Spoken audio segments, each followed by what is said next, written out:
ఈ యేసుక్రీస్తు స్వస్థపరిచేవాడై ఉన్నాడు. ఈ యేసుక్రీస్తు అదృశ్య దేవుని స్వరూపమై ఉన్నాడు.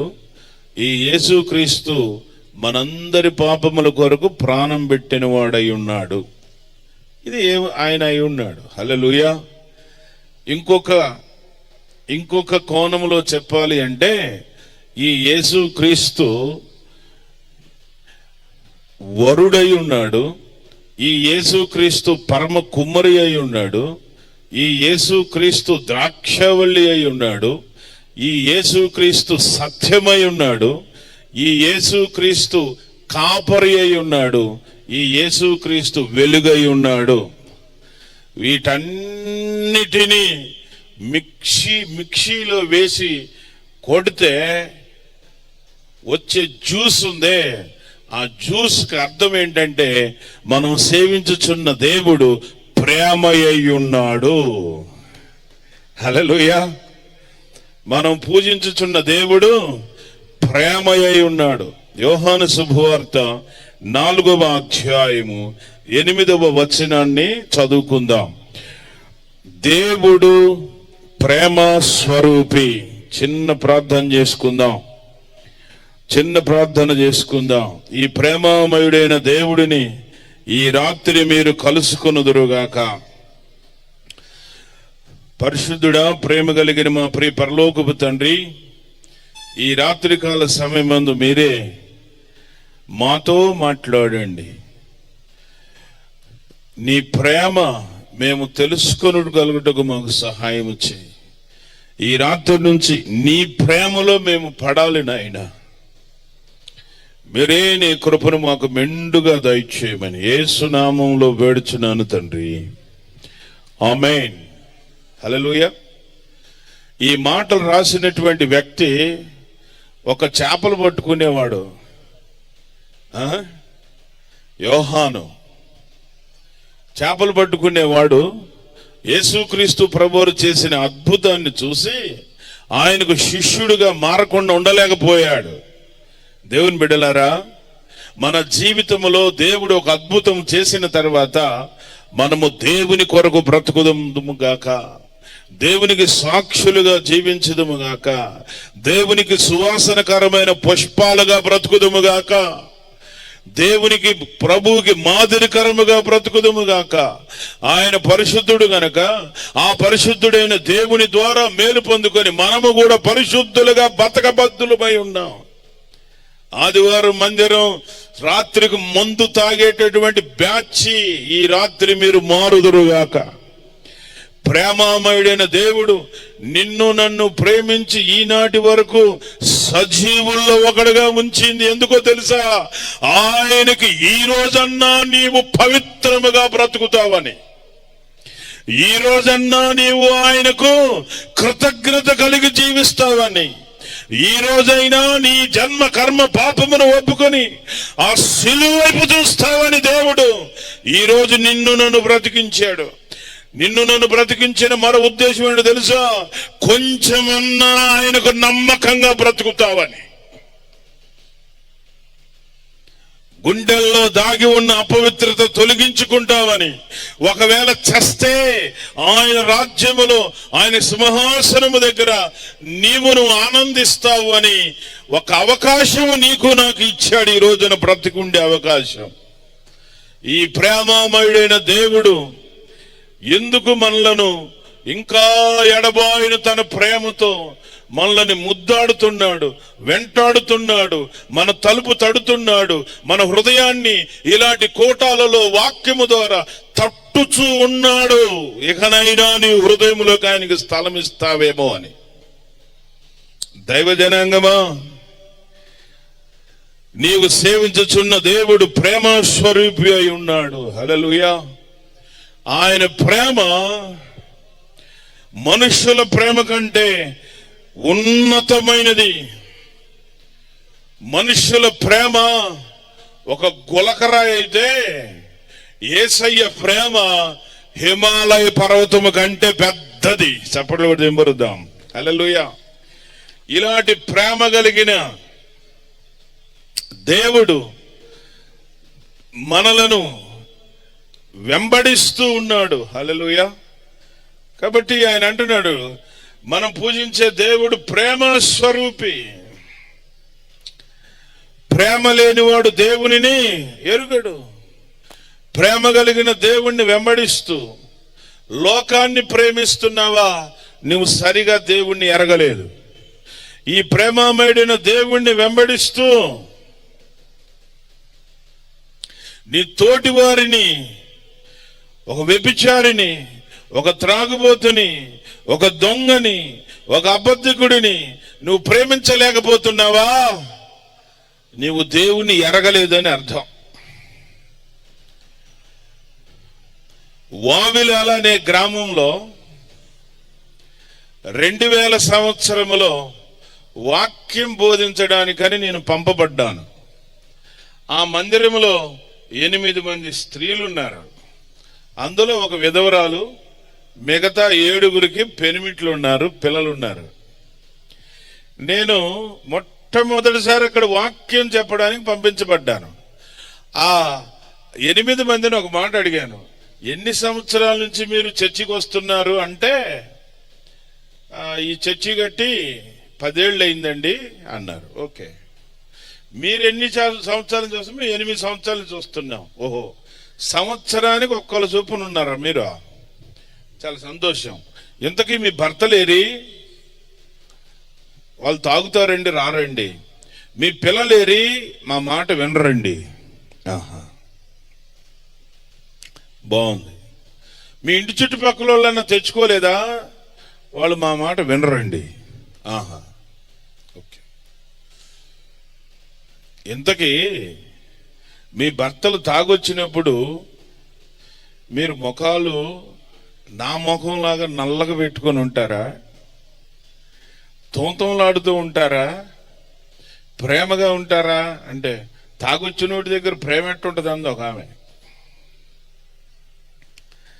అప్పుడు వాళ్ళకు ఒకటే మాట చెప్పాను, యేసుక్రీస్తు ప్రభు ప్రేమ కలిగిన వాడు కాబట్టి ఏం చేయాలమ్మా, నువ్వు త్రాగుబోతైన నీ భర్తను నీవు ప్రేమించాలి. నీ భర్తని నీవు ప్రేమించినప్పుడు నీ యొక్క విశ్వాసాన్ని బట్టి, నీవు చూపించే ఆ ప్రేమను బట్టి అతడు కూడా ఆ బలహీనతలో నుండి బయటకు వచ్చే అవకాశం ఉందని వాక్యం రాయబడి ఉంది తల్లి. అప్పుడు ఒక ఆవిడ అన్నది, అది కొంతమంది విషయంలోనండి, మా ఆయన విషయంలో కాదన్నది. అప్పుడు నేను ఒక మాట చెప్పాను, నా భర్త మారడు అంటే అతడు ఎన్నడూ మారడు. నా భర్తను దేవుడు మారుస్తాడు అని నీ విశ్వాసంతో నీ నోటితో పలికితే మారుతాడు. ఆ మాట చెప్పినప్పుడు ఆవిడ, సరే అన్నయ్య, ఇంతకు ఏం చేయమంటావు అని అడిగింది. మీ భర్తలు త్రాగి వచ్చినప్పుడు, మీ బిడ్డలు త్రాగి వచ్చినప్పుడు, లేకపోతే ఏదో చేయకూడని పనులు చేస్తూ ఉండొచ్చు, వాళ్ళు ఇంటికి వచ్చినప్పుడు మీరు ముఖాలను తొంతములాడుతూ పెట్టుకోకుండా వాళ్ళని ప్రేమించండి. తాగొచ్చాడు అనుకో, చక్కగా కోడిగుడ్డు ఆమ్లెట్ వేసి పెట్టు. పక్కనే చికెన్ కొట్టుంటే ఒక 1/2 కేజీ చికెన్ అన్న తీసుకొచ్చి వండి చక్కగా రుచికరంగా వండి భర్తకు పెట్టు. అతను పడుకున్న తర్వాత ఆయన తల దగ్గర కూర్చొని, ఇతనిలో ఉన్న త్రాగుడనే దయ్యమా, తరతరాల నుంచి త్రాగుడనే శాపము క్రింద నా భర్తను ఉంచిన దయ్యమా, వెళ్ళిపో నా భర్తలో నుంచి అని నువ్వు అంటా ఉండు తల్లి అని చెప్పాను. ఇది మొదటిది. రెండవది, నీ భర్త త్రాగొచ్చి నిన్ను బూతులాడుతున్నప్పుడు నువ్వు ఒకటే అను, దేవుడు నిన్ను దీవించుగాక అను అనమన్నా.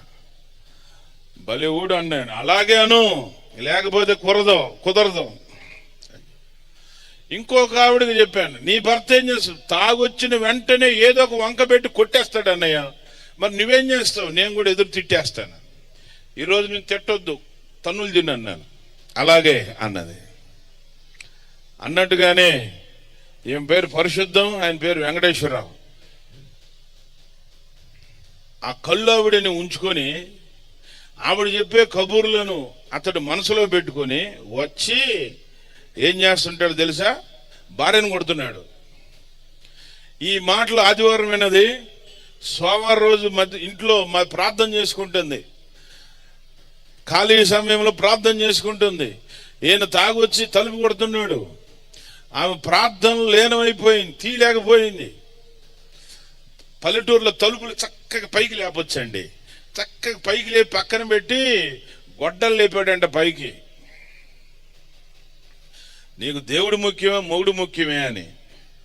ప్రభు ఆవిడ మధ్యలో నిలబడి నీ మురికి చెయ్యి నా కూతురు మీద పడకూడదన్నాడంట. చెప్పకూడదేమా? హల్లెలూయా. అంతే, గొడ్డలు పక్కన పారేసి భార్య కాళ్ళ మీద పడి ఏడ్చి తాను, అప్పుడు ల్యాండ్ లైన్ అనమాట, ఫోన్ చేశారు మాకు. అన్నయ్య నువ్వు చెప్పినట్టు చేశాం, నా భర్త నాకు మధ్యలో ప్రభు నిలబడి నా భర్తతో మాట్లాడాడు అన్నయ్య, నా భర్త మారుమనసు పొందానన్నాడు, త్వరగా వచ్చేయి అన్నది. బండేసుకొని వెళ్ళిపోయాం. మారుమనసు పొందాడు ఆయన, బాప్తిజం తీసుకున్నాడు. దాదాపుగా 22 సంవత్సరాల తర్వాత నేను పెట్రోల్ కొట్టించుకుందామని బంకులోకి వెళ్తే వాళ్ళిద్దరు భార్యాభర్తలు ఇద్దరు బంకులోకి వచ్చారు, చక్కగా ఉన్నారు. అప్పుడు అడిగాను, ఏమి వెంకటేష్గా ఉన్నావా మారావా అంటే, ఆ రోజు నుంచి ఈ రోజు వరకు నా భార్యను కొట్టలేదండి, నేను తాగలేదండి, నేను దేవుని బిడ్డగా బ్రతుకుతున్నానండి అన్నాడు. హల్లెలూయా. కాబట్టి ఎక్కడ కూటం పెట్టినా ఆడోళ్లే ఎక్కువ, ఏ మందిరంలో చూసినా ఆడవాళ్లే ఎక్కువ. ఆడకూతురు మారాల్సిన రీతిగా మారితే, ఆడకూతురు యొక్క హృదయం లూదియా హృదయం వల్ల తెరవబడితే ఆ ఇల్లే వెలుగుమయమై ఉంటుంది, ఆ ఇల్లే రక్షణ ఆనందముతో ఉంటుంది. హల్లెలూయా. కాబట్టి మీరు మీ భర్తల యొక్క బలహీనతలు చూడకుండా వారిలో ఉన్న మంచి గుణాలను చూస్తూ, వారు ఆ పాపము నుంచి, ఆ శపితగ్రతమైన జీవితము నుంచి, ఆ తిట్టుబోతుతనము నుంచి, ఆ కొంతమందికి ఏంటంటే బంగారం లాంటి భార్య ఉంటే పక్కకు పోయి తింటారనమాట గడ్డి. ఇది ఒక బ్యాచ్. మీరు ఏదైతే విత్తుతారో అది పిల్లల్లో కోసుకుంటారు. జాగ్రత్త సుమా. చాలా మంది నా నా నా కోరికే నాకు సంతోషం, నా శరీర కోరికే నాకు ఫైనల్ అని అనుకుంటున్నారు. కానీ నీకు ఒక వయసు వచ్చినప్పుడు నీవు భరించలేనన్ని శ్రమల్లోకి నీ పాపాన్ని బట్టి నీ పిల్లలు వెళ్తుంటారు. ఆ రోజు నువ్వు తట్టుకోలేవు. గుండె జబ్బులు రావచ్చు, షుగర్ పెరగవచ్చు, గుండె ఆపరేషన్లు అన్న జరగవచ్చు. ఎకనైనా నీ పాపాలు ఒప్పుకొని వదిలిపెడితే మీ జీవితాలు దేవుడు ఆశీర్వాదకరముగా చేయబోతున్నాడు. మీ ఇంటిని రక్షణ ఆనందంతో నింపుతాడు ఈ ప్రేమ కలిగిన దేవుడు. హల్లెలూయా. దేవుని బిడ్డలారా, ఆ వావిలాల సంఘం కొద్ది రోజులకే పెరగడం ప్రారంభించింది. గుడిసె తీసేసి పెద్ద మందిరం వేశారు. అది కూడా పట్టక పెద్ద మందిరం 150 మంది సంఘం అయిపోయారు అతి తక్కువ కాలంలోనే. కాబట్టి దేవుని బిడ్డలారా, నీ భర్త పట్ల నీవు ప్రేమ కలిగి నడుచుకోవాలి సుమా. నీ బిడ్డల పట్ల నీవు ప్రేమ కలిగి నడుచుకోవటమే కాదు, వారి కొరకు విశ్వాసముతో ప్రార్థన చేయాలి. ఏం ప్రార్థన? ఇతనిని మార్చండి ప్రభు అని కాదు చేయాల్సింది. ఇతనిలో ఉన్న ఈ పాప రోగాన్ని తీసివేయి, ఇతనిలో ఉన్న ఈ వ్యభిచార దయ్యాన్ని తీసివేయి, ఇతనిలో ఉన్న ఈ పొగ తాగించేదానికి బానిస చేస్తున్న దెయ్యమా, యేసు నామములో బయటికి రా ఆజ్ఞాపించండి. దెయ్యాల ముందు కూర్చొని ఏడవద్దు. ఈ రాత్రి నుంచి దేవుడు మిమ్మల్ని ప్రేమించి చక్కని ఆత్మీయమైన మెలకువలు నేర్పిస్తూ ఉన్నాడు. నీ బిడ్డల్లో ఉన్న త్రాగుబోతు దయ్యాన్ని నీవు గద్దించు. యేసు నామములో నా బిడ్డలో ఉన్న దయ్యమా వెళ్ళిపోను. నమ్మకముతో వెళ్ళిపోతుంది ఆ దయ్యం. వాడికి తాగడం. నీ భర్తలో ఉన్నటువంటి ఆ త్రాగుడు, ఆ వ్యభిచార పాపములు, ఇప్పుడు సాక్ష్యం చెప్పాడు కదా, కోడి పందాలు వేస్తాడని. ఆయన మారుమనసు పొందక ముందే చివరి దినాల్లో ఆయన ఇంటికి వెళ్ళాను. చక్కని కోడి పుంజు కట్టేసి ఉంచాడు. నేను వస్తాను, రే ఇది పందానికి వేయటాను కదా అన్నాను. అవునయ్య గారు అన్నాడు, ఈ రోజు నుంచి నువ్వు పందెం వేయొద్దు, దాన్ని అమ్మేసి అప్పన్న తీర్చుకో, లేదన్నా నాకన్నా పంపి పచ్చడి పెట్టుకుంటా అన్న. అయ్యగారు అప్పు ఉంది తీర్చుకుంటా అన్నాడు. దాన్ని అమ్మి అప్పు తీర్చుకో అన్నా. తీర్చుకున్నాడు. ఆ తర్వాత అతను మారుమనసు పొంది భక్తిలోకి వచ్చిన తర్వాత ఆయనకు అనిపించిందంట, అయ్యగారు దీన్ని పచ్చడికి అన్నాడు అని చెప్పి పోయి మళ్ళీ దాన్ని కొనుక్కొచ్చి నాకు ఇచ్చాడు పచ్చడి పెట్టుకోమని. నేను చేసిన ప్రార్థన ఒకటే, ప్రభువా యేసు నామములో పందాలు వేయించడానికి మనస్సుని ప్రేరేపిస్తున్న దెయ్యమా వెళ్ళిపో అన్నప్పుడు ఆ దెయ్యం వెళ్ళిపోయింది.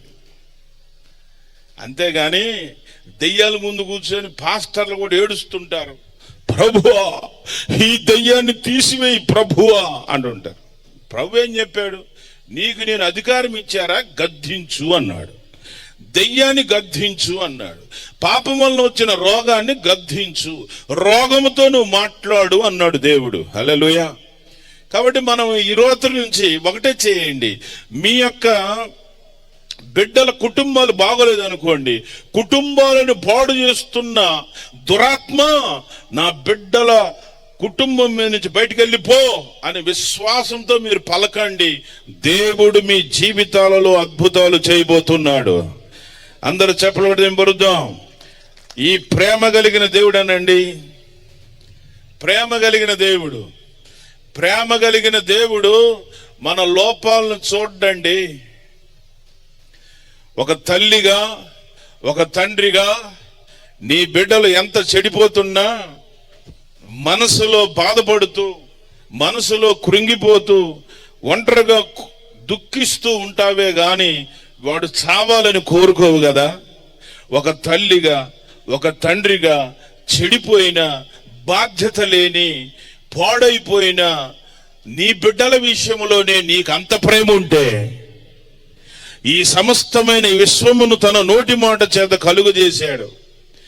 ప్రతి విధమైనటువంటి పశుపక్షాదులను తన నోటి మాటతో కలుగు చేశాడు. ప్రతి విధమైన ఫలవృక్షములను ఆయన కలుగు చేశాడు నోటి మాటతో. మానవుడిని అలా చేసుకోలే, ప్రేమగా మట్టిని తీసి ఆయన పోలికలో చేసుకున్నాడు గనక ఆయన ప్రేమ ఎలాంటిదో మనము సృష్టి చేయబడటంలోనే తెలుసుకోవాలి. ఆమేన్. ఆయన చేతులతో చేసుకొని ఆయన నోటి ఊపిరిని మన నాసికారంధ్రముల గుండా ఊది మనకు జీవాన్ని ఇచ్చినటువంటి ఈ యేసుక్రీస్తు ప్రభు మనల్ని మానక ప్రేమిస్తూ ఉన్నాడు, ముద్దాడుతూ ఉన్నాడు. హల్లెలూయా. ఈ లోక ప్రేమలు ఎలా ఉంటాయో చెప్పనా? చాలా మంది ప్రేమ ప్రేమ ప్రేమ ఇలా యవనస్తులు, యవనరాండ్లు చూస్తే ఈ సెల్ ఫోన్ వచ్చిన తర్వాత చూడకూడనివన్నీ చూసేసి ప్రేమ ప్రేమ ప్రేమ. తల్లిదండ్రులు కష్టపడి బిడ్డలను చదివిస్తే వాళ్ళు ఉన్నతమైనటువంటి స్థానాల్లోకి వెళ్ళాలని వాళ్ళు తినక బిడ్డలను వేరు వేరు చోట్లకు పంపించి చదివిస్తూ ఉంటే వీళ్ళేమో వాడిని చూసి, ఆడవాళ్ళ పిల్లలను చూసి ప్రేమ ప్రేమ అని పరిగెట్టుచు ఏం చేస్తున్నారు? వాళ్ళు మంచి జీవితాలను పాడు చేసుకుంటున్నారు. ఒక టైం వచ్చిన తర్వాత వాడు అంటాడు, డబ్బులు తీసుకొస్తే పెళ్లి చేసుకుంటాను అంటున్నాడు. ప్రేమ ఏమిపోయింది? తగ్గిపోయింది. అందుకని పాట పాడతారు కదా, ప్రేమ యేసుని ప్రేమ. ఇది ఉందా ఈ పాట? మీ అందరికి వచ్చు కదా. ప్రేమ అందరు పాడదాం. యేసుని ప్రేమ అది భువి అందించలేనిది నిజము.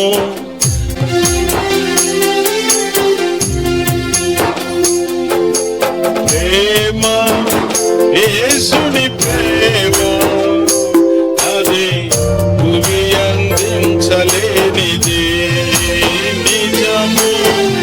దీనిని నాము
మనుషుల యొక్క ప్రేమ, తల్లిదండ్రుల మధ్య ఉన్న ప్రేమ, కన్నబిడ్డల ప్రేమ. మొన్న సెల్ ఫోన్లో ఒకటి చూశాను.